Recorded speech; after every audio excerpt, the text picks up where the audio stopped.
This is a review of for our first exam. I'll start out with some terminology. A sample statistic, or just statistic, is a summary number such as a sample mean, sample proportion, used to estimate the corresponding population parameters such as a population mean or a population proportion. For example, in a sample of several thousand voters in June 2020, the proportion favoring Biden was 52% compared to Trump's 44%. We can use the sample proportions as estimates of the proportions favoring Biden compared to Trump in the entire population of millions of voters. Each voter polled would be an observational unit or observation or case. For the above example, a voter's preference is a categorical or qualitative variable. In other words, it does not have numerical values. Either they're for Biden, or they're for Trump, or they're for somebody else. These are not numbers. The pollster also asked for ages. Now, ages would be a numerical or quantitative or measurement variable. And the above poll found that Biden had an even wider lead over Trump among the younger voters. Thus, in this context, the age of the voter could be considered an explanatory or independent variable, and the voter's political preference would be a response or a dependent variable. In some cases, the independent variable may cause or affect the dependent variable, but cause is often hard to prove. For example, for a long time, it was not known whether it was suspected that smoking caused cancer, but it was very hard to prove because there's a lot of factors in somebody's lifestyle. Maybe they smoke, but maybe they also don't get enough exercise, or maybe they're not eating enough vegetables, or there's a lot of other factors that also may affect whether or not the person gets lung cancer. So it's very, so for a long time, although they suspected that smoking causes lung cancer, they couldn't really prove it. And eventually they decided it probably does. I think there's enough evidence that eventually they decide it does. But anyway, cause is very often very hard to prove. For this particular example, we have the study looked at a couple of variables, age and also the preference for who would be president, but there's a lot of variables that they did not study. They did not, for example, they did not report on income. Income would be might be another variable that might affect the voter's preference, and income could be considered to be a third or lurking or confounding variable because income was not reported, and it might affect voter preference. Okay, so I want to go over some of the formulas that we'll be using for the first exam. There's formulas that we have been working with already in this course, so hopefully this will be a bit of a review and not entirely new for you. Start out with percentiles.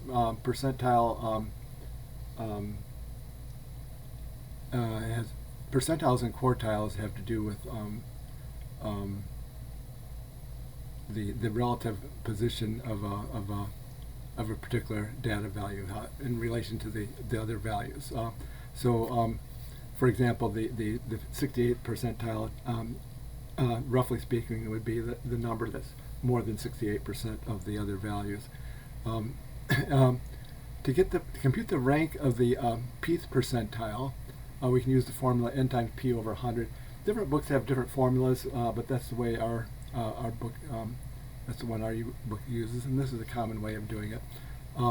And when the desired rank is a decimal, we want to always round up to the next whole number. When the desired rank is a whole number, take the average of that rank and the next higher rank. And we'll get into some examples I'll make this a little bit more clear. The median, or middle value, it's the middle value or it's the average of the two middle values if you have two numbers in the middle. And it's the same as the 50th percentile. It's also the same as the second quartile. 2/4 is 1/2. 50% is 1/2. So it's the middle value. The quartiles, the first quartile is equal to 25th percentile. We're going to some texts have a different way of computing the quartiles, but we'll use the percentiles, and that's a common way of doing it. The first quartile, you think about a quarter is worth 25 cents. A quarter of $1 is 25 cents. In this case, the first quartile is 25th percentile. Third quartile is the 75th percentile. There's some symbols here. Q1 would represent the first quartile. P25 is 25th percentile. You might see that in some of the exercises. And again, we'll get into some specific examples in a moment here. I'm just going to go over the formulas. We have a formula for the mean. This sigma, Greek letter capital sigma, means sum. So the sum of all the values divided by the number of values. And we also have two formulas for the weighted mean. Very often, if you have weighted mean, for example, if you if a course has 3 exams and maybe the first 2 exams are each worth 30%, and the or 0.3, and the final exam is worth 40% or 0.4. Those weights add up to 1, and that's very common. That's it's frequently when you're computing a weighted mean, the weights will add up to 1. So if the weights all add up to 1, you can use this simpler formula. It's each score times its weight, and then add them up, and that gives you the weighted mean. If the weights do not add up to 1, then you want to divide by the sum of the weights. Mode is the most frequently occurring number, or numbers. It could be more than one mode. Usually if each number occurs once, they say there's no mode. Range is the largest number minus the smallest, max minus the min. Interquartile range is based on the quartiles, Q3 minus Q1. The range is probably the easiest measure of spread to compute, but the problem with the range is that one of the drawbacks to the range is that one number can have a big effect on the range. So for that reason, the interquartile range is, in that respect, actually better. It's not going to be affected by just one number. But the most important measures of spread are going to be the variance and the standard deviation, because there's some very strong, very important theorems related to the variance and standard deviation. These formulas are a bit more complicated. The variance, each score minus the mean, then square it. So the formula tells you what to do. You follow the order of operations, do what's inside parentheses. So each score minus the mean, and then you square it, add them all up, divide by n minus 1. And then for the standard deviation, it's just take the square root of the variance. So it'll be the square root of that. The z-score, it's the number of standard deviations from the mean. The formula, score minus the mean, divide by the standard deviation. And here's one of the reasons the standard deviation is important. It's an empirical rule. And it's not the only theorem. There's a number of theorems related to standard deviation. But for data with bell-shaped graphs, approximately 68% of the data is within one standard deviation of the mean, 95% within 2 standard deviations of the mean, 99.7% within 3 standard deviations of the mean. So a z-score of more than 3 is going to be pretty unusual, even if it's not a bell-shaped graph. There's a weaker rule that applies to graphs that are not bell-shaped, but even for those, most of the data is going to be within 2 standard deviations of the mean for any data set. And we went over various types of graphs, and for the graphs, you can either use, usually one of the scales will be the variable, the other scale is the frequency, or it could be the relative frequency or the percent. If they want the relative frequency, you just divide the frequency by the total. If it's a percent, you multiply the relative frequency by 100 to give you a percent. And then the types of graphs we're doing a dot plot, histogram, bar graph, pie chart, stem plot, block plot. And I'll go over some examples of those. And now you've seen some examples already, but I'll go over some examples here. And starting with this, here's an actual data set, so we can actually do some computations here. So in this example, we have data from 5 students: Anna, Ben, Chelsea, Dante, and Ellen. And for each student, we have number of hours spent watching TV and the number of hours on homework. So Anna spent 1 hour watching TV, 5 hours on homework. Ben, 2 hours watching TV, 3 hours doing homework. Chelsea, 3 hours watching TV, 2 hours doing homework. Dante, 4 hours watching TV, no homework. Ellen, 5 hours on TV, no homework. If we want the 60th percentile, we can use that formula that we just had before to get the rank of the 60th percentile. So that's going to be n times p over 100. So our desired percentile is 60. N is the number in our sample. We have 5 students. So 5 times 60 over 100. 5 times 60 is 300. Divided by 100 is 3. Because this is a whole number, we want to take the average of the third and the fourth ranks. So for TV,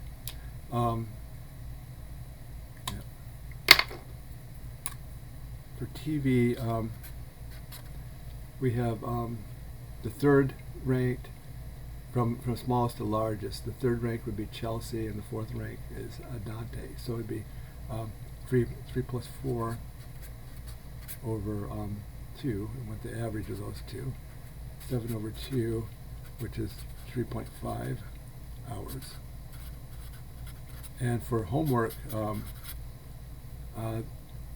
from smallest to largest, the third and fourth ranks would be Ben and Chelsea. They're 2 and 3. So the homework would be 2 plus 3 over 2, 5 over 2, 2.5 hours. So the 60th percentile for the TV hours is 3.5 hours. 60th percentile for the homework hours is 2.5 hours. 25th percentile, so P now is 25, and it's still 5. We have 5 students. Our desired percentile is 25. 5 times 25 is 125, divided by 100, 1.25. Now this one came out to be a decimal, so we round up to 2, and we take the second rank from smallest to largest. So for TV, from smallest to largest, the second one would be Ben. That's 2. That's 2 hours. And the homework would be 0 hours. That's Dante. From smallest to largest would be 0. So that's 0 hours. 50th percentile. That's the same as the median. It's also called the second quartile.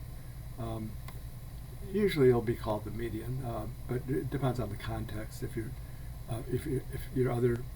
working with percentiles, you might call it the 50th percentile. Or if you're working with quartiles, comparing it to other quartiles, you might call it the second quartile. But most of the time, it's just called the median.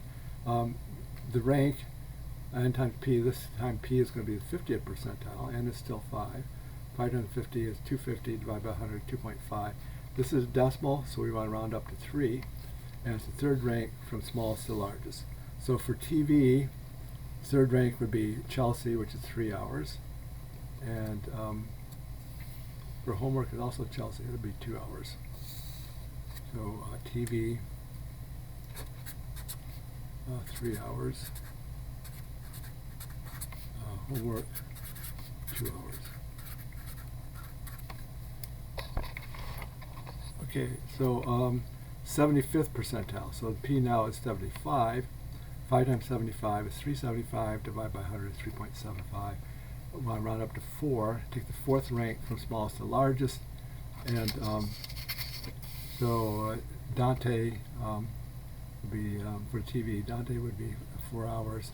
And for homework, Ben is 3 hours. So it's the TV, 75th percentile, 4 hours. And homework is 3 hours.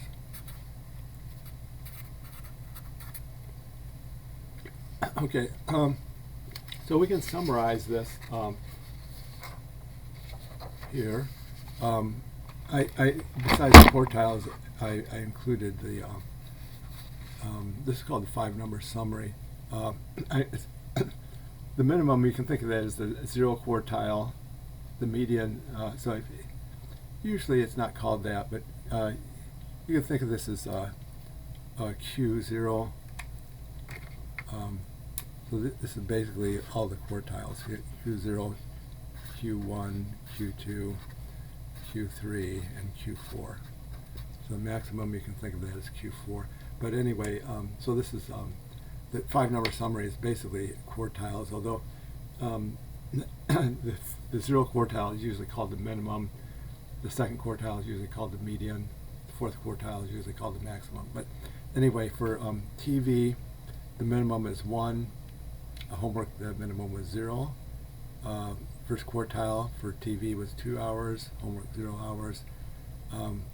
Median, 3 TV hours, 2 homework hours. Q3 was 4 TV hours, 3 homework hours. Maximum, 5 TV hours, 5 homework hours. Okay, so we can make graphs based on this 5-number summary. So I'll make a scale going from at least 0 to 5. We could go a little bit further if you want, but we need to at least go from 0 to 5 to include all the numbers here that are in this table.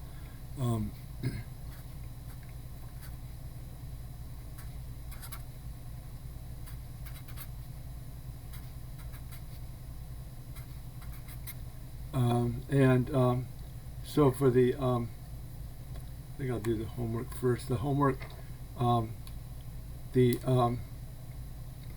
make a box that goes from Q3 to Q1 to Q3. You make a box that goes from Q1 to Q3, and then the whiskers go out to the min and the max, and you'll have a line inside the box for the median. So for the homework, the box is going to go from 0 to 3. So we have to go from 0 to 3. Yeah, maybe should have left a little bit more space here.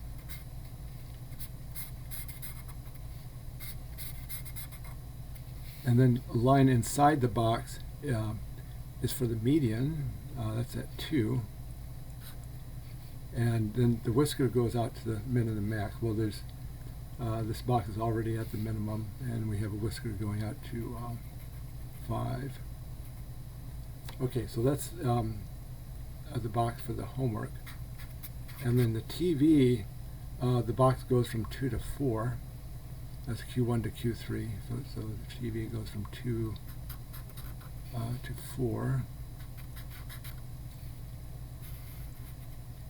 And the line inside the box would be for the median. That's at 3. And the whiskers go out to min and max. So the whisker goes out to 5 and to 1. So that's the box. It's also called the box and whiskers plot. So that's for TV. The TV graph is completely symmetric. The left side, if you look at the middle where the median is, there's equal amount on either side of the median. So the advantage of the box plot or the box and whiskers plot is that it shows symmetry very clearly. You lose some of the detail, but it clearly shows the symmetry versus skewness, and the TV is completely symmetric. The homework, it's if you look at the box itself, there's more on the left than there is on the right, so it's left skewed. But if you look at the whisker, there's more on the right. The whisker on the right is longer than the whisker on the left. So it's kind of a mixed skewness here. It's the box itself is skewed left, but the whiskers are skewed right for the homework hours.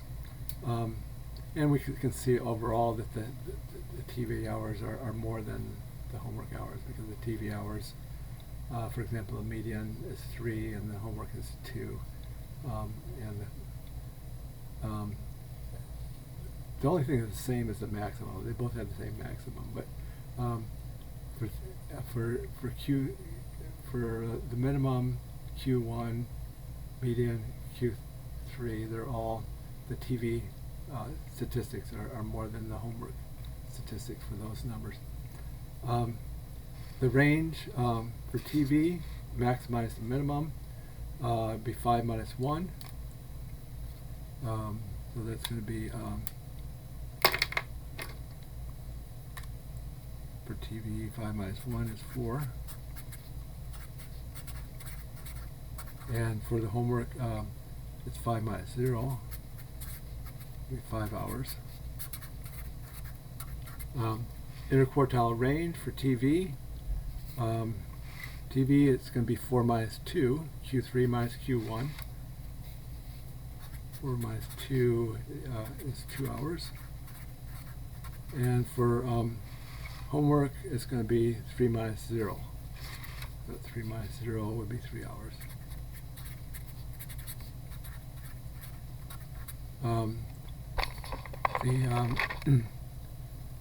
TV has no mode. All the values occur equally often. Homework, 0 hours, because that's the most frequently occurring value is 0 hours for homework. It occurs twice. So the mode for homework is 0, and there's no mode for the TV. Okay, so those are the statistics that are based on the percentiles and quartiles. Probably the most important statistics are the mean, variance, and standard deviation. Median is pretty important also, and that was one of the ones. But there's very important theorems regarding the mean and the standard deviation, and also the variance. So those are very important statistics. For the mean, you just add up all the numbers, divide by the number of numbers. So if we have the mean of TV hours, you add up all these, at 1 plus 2 plus 3 plus 4 plus 5 adds up to 15. There's 5 students altogether. 15 divided by 5 is 3 hours. So the mean is 3 hours. And then with the variance, we want each score minus the mean and square it, and then add those up. So for Anna's watched 1 hour TV minus the mean and square it. So 1 minus 3 is negative 2. My sign squared is going to be positive. Negative times negative is positive. So this is going to be 2 times 2 is 4. So this last column, all the answers are going to be positive. Positive, if it's positive time, either positive or 0. It could be 0. But it's not. The final answer in this column is not going to be negative, because if you square a negative, you get a positive. If you square a positive, you get positive. Ben, 2 hours watching TV, 2 minus 3 squared. Negative 1 squared is 1. Chelsea, 3 hours, 3 minus 3 squared. 0 squared is 0. Dante, 4 hours, 3 minus 1, 4 minus 3 squared. 1 squared is 1. 1 times 1 is 1. Ellen, 5 minus 3 squared. 2 squared is 4. If you add these up, they add up to 10. And if you divide by n minus 1, well, there's 5 students. 5 minus 1 is 4. So 10 divided by 4 is 2.5. So the variance is 2.5. And the variance is important. There's some important theorems, but even more important is standard deviation. To get the standard deviation, you want to take the square root of the variance. So square root of, and you could use a calculator for that. Square root of 2.5 is 1.58, and it's only a string of decimals. So that's the standard deviation. And you could store that in a calculator, because we're about to compute the z-score, and we'll need it for that. One of the advantages of standard deviation compared to the variance is it goes back to the original hours. So the unit of measure for variance is usually not reported, but in this case, if you're going to report it, it would be square hours, which doesn't really make a whole lot of sense. So it's not usually reported.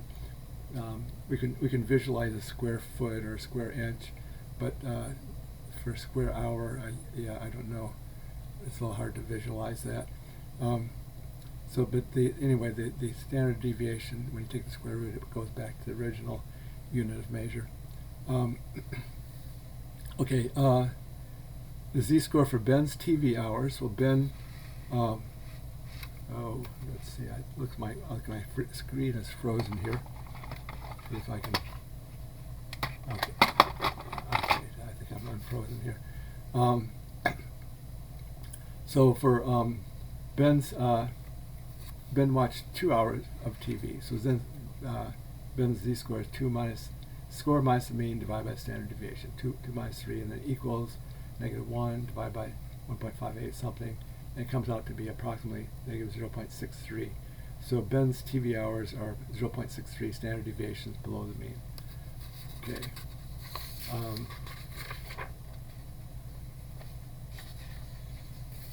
Okay.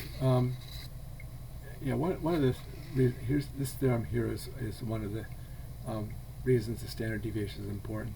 It's called the empirical rule, or the 68, 95, 99.7 rule, that says that if the graph is bell-shaped, then 68% of the z-scores are between -1 and 1, 95% of the z-scores are between -2 and 2, 99.7% of the z-scores are between -3 and 3. So if we want the proportion of students that watch between 1.4 something and 4.58 something hours, we first need to compute the z-score. So it's a 1.4 something minus the mean, which is 3, divided by the standard deviation. And that comes out to be -1.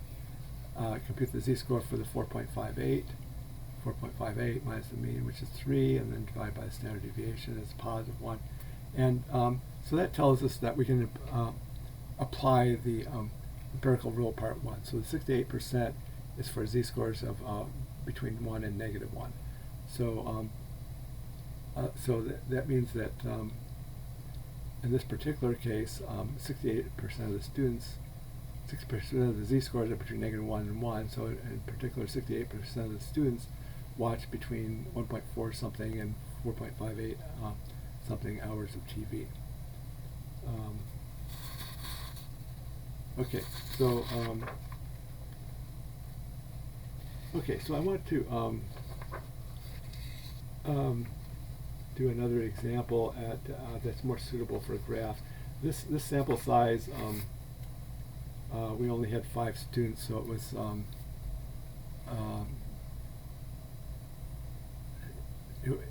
and they all had single-digit numbers. The data was all single digits, so some of the graphs would be a little bit awkward or not very informative for that data set because it was so small and the numbers were all single digit. So I have another example here that's more suitable for for a variety of types of graphs. We have birth weight in ounces of 10 babies, and also the sex of each baby.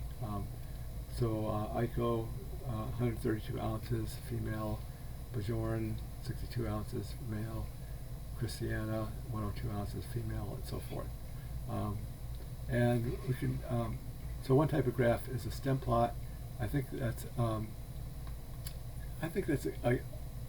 a good graph to start with because it helps us to put the data in order from smallest to largest. That's a way of sort of an aid in rearranging the data, and it also gives us a graph that we can use to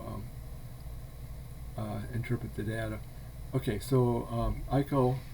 So usually the first 1 or 2 digits is going to be the stem. So Aiko's 132. Put a 2 in row 13. So this 2 in row 13 represents Aiko's birth weight. And then Bajorn, 62, that would be a 2 in row 6. and Christiana 102, that's a 2 in row 10. Deshawn 99, that's a 9 in row 9. And Enrique 111, that's a 1 in row 11. Felicia 98, that's an 8 in row 9. Gabrielle 102, that's a 2 in row 10. Hassan 95, that's a 5 in row 9. Isaac 106, the 6 in row 10. And Janita 5 in row 10. Okay, I'll call this step 1. Usually you want to write the leaves in order from smallest to largest. So let me just rewrite this.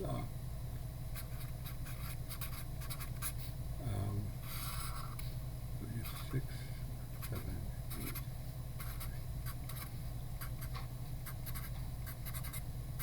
Okay, so in row 9 we have 9, 8, 5. We want smallest to largest, so I'll say 5, 8, 9. Row 10, they're not quite in order, they're almost in order, but start with a 2, then 5, 6. And the rest of them, there's only one number in each of the remaining rows, so I don't have to rearrange those rows. Okay, so that's our dem plot, and we can one thing to look at.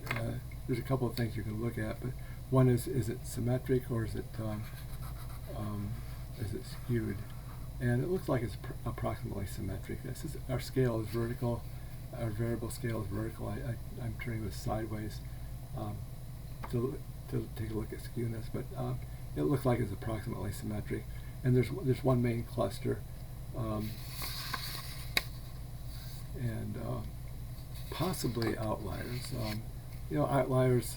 There is a precise way of determining outliers. We're just going to sort of eyeball it. An outlier would be a data value that's very different than the other values, and we see there is the largest gap here is between 62 and 95, so that if there's any outliers, 62 would be one, possibly the 132 might be, but again, it's you can use your judgment on that. We could also do a histogram, and the first step is to group the data. I group them by tens here, so we had one baby in the 60s, nobody in the 70s or 80s, 3 babies in the 90s, 4 in the 100 to 109, 1 in 110 to 119, nobody in the 120s, 1 in the 130s. So sometimes if you have too much detail and in a graph, you can't see the forest for the trees, so you want to sort of look at the overall pattern. You don't want it too cluttered up, so that's an advantage of grouping, and it's a matter of judgment as to whether how many groups you want to have, or if you want to group at all. Okay, so I want to make a scale for the weight and a scale for the frequency.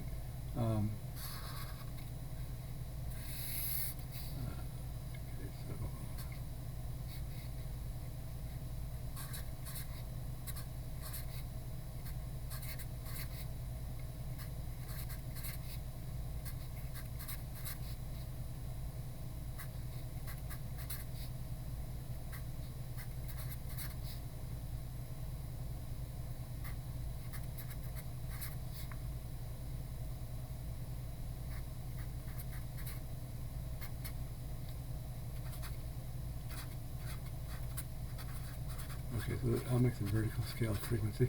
You could do it either way.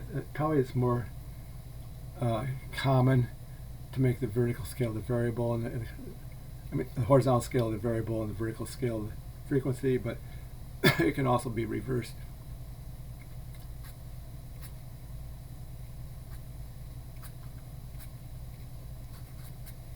Okay, so I have the two scales here. The x variable is the birth weight.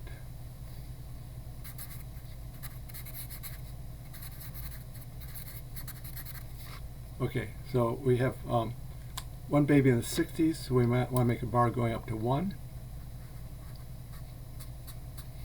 Nobody in the 70s, 80s. 3 babies in the 90s, so we make a bar going up to 3.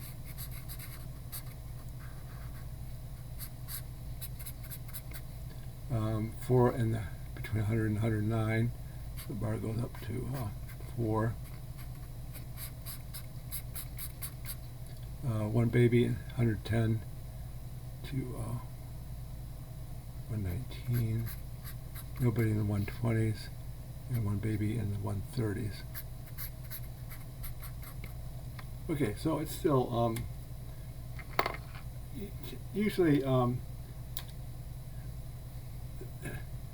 when you're making a graph, the purpose is not so much to describe the graph, it's to describe the data, use the graph to describe the data. And usually the description is going to be the same whether you're doing a histogram or a stem plot or some other type of graph. It's symmetric and approximately symmetric, one main cluster. Okay, another type of graph is pie chart. Pie chart, it's not used as much in professional publications because it takes up a lot of space for the amount of information that's conveyed. But you'll see it in popular publications.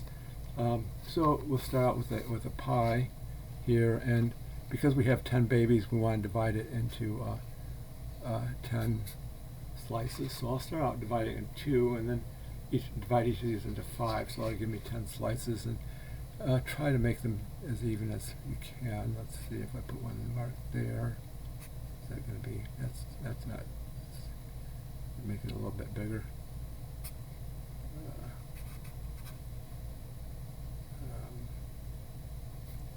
Yeah, I think I'm a little off here, but 1,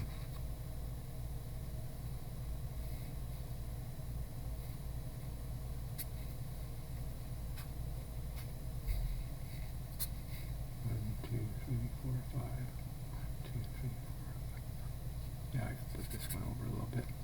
Okay, so so we have one baby in the 60s, so I'll have one slice of the pie there.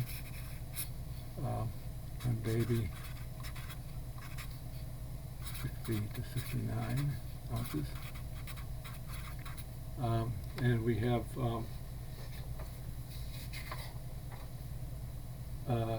3 babies in the 90s, so we have 3 slices, 1, 2, 3.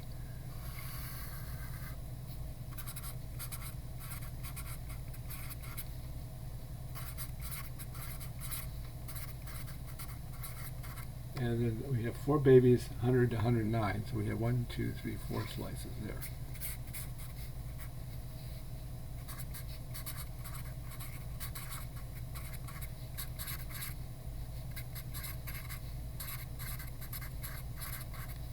And then one baby, 110 to 119.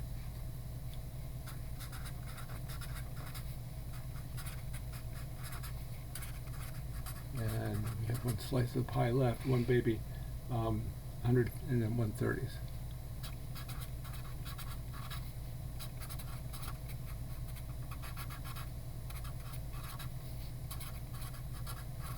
Okay, so the pie chart, here's the pie chart. You can see that the biggest slice is in the 100, 109, and the second biggest is in the 90s, 90 to 99. And then we have a few babies on the end, but the symmetry is not as apparent with the pie chart. So it's again, it's not used as much, at least in professional publications. Another type of graph is a dot plot. For a dot plot, we just have one scale, and we put a dot for each baby. This dot here is for the 62-ounce baby, and then we have the 3 babies in the 90s. We had 3 dots there, and I think this is off. This one's off somehow. Should have 100 to 109. Should have 4 babies. And if you have more than one baby, then you want to stack the dots. So 100 to 109, you should have 4 dots in there.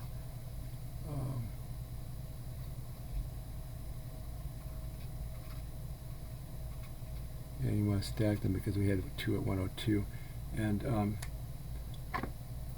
these are, and then we had 1 at 111. So, take that off here. And then 10, 20, 30, 1 at 132. So, okay. So, okay, so ignore the black part. The red dots are the ones that are correct here.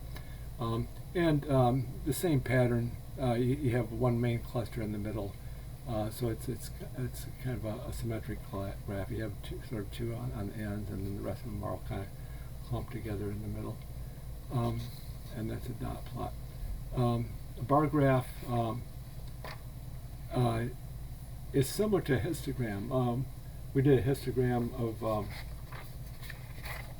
We just did a histogram a few minutes ago. Here's a histogram.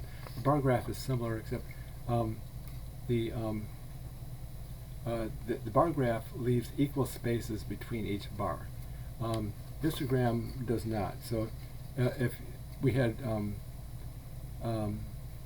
2 bars that are right next to each other, because we have babies in the 90s and also babies in the between 100 and 109, so there's no gap there.